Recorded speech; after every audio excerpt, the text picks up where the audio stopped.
I think the best way to illustrate my point is by reading some excerpts from the book Skating on Skim Ice.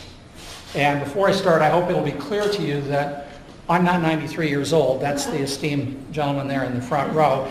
But I wrote the book in the first person to give the reader a sense of his voice and his vernacular as they read the book.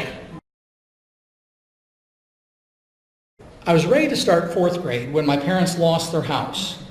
Grandpa Gartee, who had co-signed the mortgage, didn't have enough money to take over the payments, so the bank foreclosed.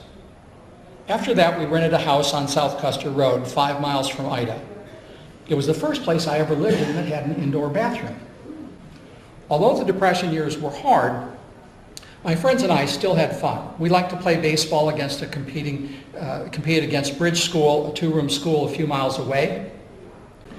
Now, we lived just a hop, skip, and a jump from the river, and it was a boy's paradise.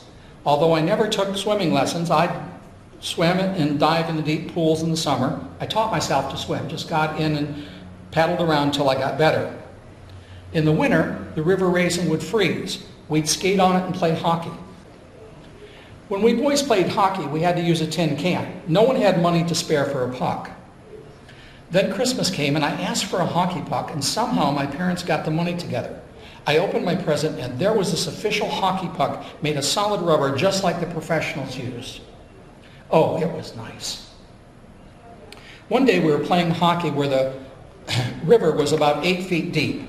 It was frozen solid where we were playing, but if you got further out, the ice was thin, what we called skim ice. Well, someone hit my puck out onto the skim ice. We tried to reach the puck with a hockey stick. We tried holding someone's feet so they could edge out further. Still, we weren't able to reach it. Somehow, someone else got back and took a run at it, but they couldn't get out far enough. I was one of the fastest skaters among us, but I was also the smallest and lightest. I said, let me get a good start. I'll go as fast as I can, bend it back, let my momentum carry me onward, because trying to skate might break the ice. It sounds foolish. But it was the only hockey puck among all us boys. And it was valuable to us, so I did it. Skated out, hit the puck, it came back, then whoosh, I plunged into 8 feet of frigid water. I tried pulling myself out, but the edges of the ice kept breaking off and making the hole larger.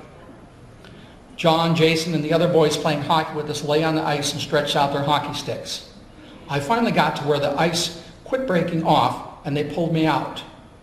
My skates quickly turned into 2 balls of ice. I couldn't get them off with the laces frozen, but I discovered I could ride my bike with my skates on. I had to. My pants were freezing stiff. The house was a mile away. Mom gave me hell for about the 5 minutes it took for her to draw a hot bath. Then she put me in the tub to thaw. Thank God we now had a house with indoor plumbing. When I was warmed, I put on my pajamas and she sent me to bed. I didn't see any reason for her to get excited about it.